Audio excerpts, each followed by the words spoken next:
प्रभू येशू ख्रिस्ताच्या नावामध्ये पुन्हा एकदा आपल्या सर्वांना सलाम. प्रियजनांनो, प्रभू भोजन आठवडा येत आहे आणि प्रभू भोजन ही खूप महत्वाची विधी आहे. त्या प्रभू भोजन विधीचं महत्व काय आहे ते आपण या व्हिडिओमध्ये पाहणार आहोत. पहिले कोरिन्थीस पत्र याचा 11वा अध्याय 23 आणि 26 वचन. 23 ते 26 वचन. प्रभू येशूने ज्या रात्री तो धरला गेला त्यांनी त्या रात्री भाकर घेतली, हे माझे शरीर आहे असे तो म्हणला, ती मोडली, प्रार्थना केली आणि मग आम्ही पाहतो की तो म्हणला की माझ्या स्मरणार्थ हे करा.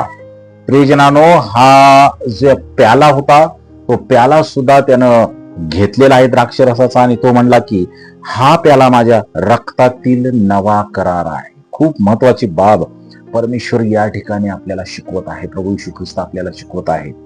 प्रभुभोजन म्हणजे येशूच्या बलिदानाची आठवण असं आपण त्याला म्हणू शकतो.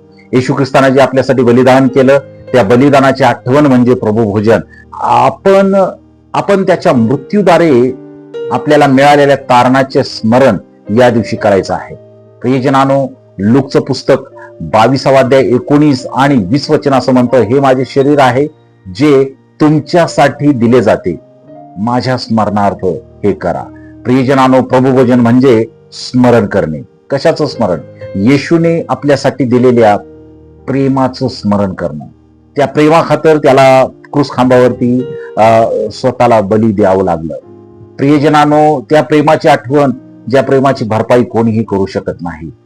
मत्तईचं पुस्तक 26 अध्याय 26 ते 28 वचन सुद्धा प्रभुभोजनसाठी खूप चांगली बातमी, खूप चांगला संदेश आपल्याला देतं.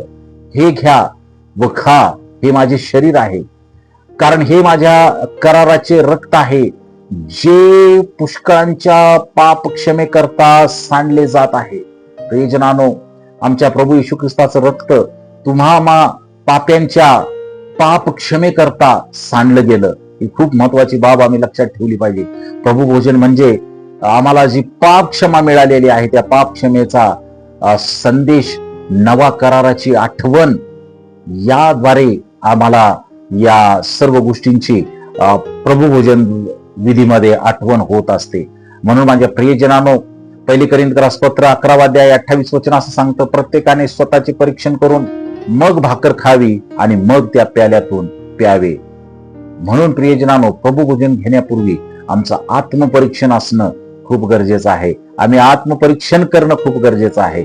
आत्मपरीक्षणाविना प्रभुभोजन घेणं हे चुकीचं आहे. देव तुम्हाला आशीर्वादित करो. परमेश्वर तुमची काळजी घेतो. Amen. May God bless you all.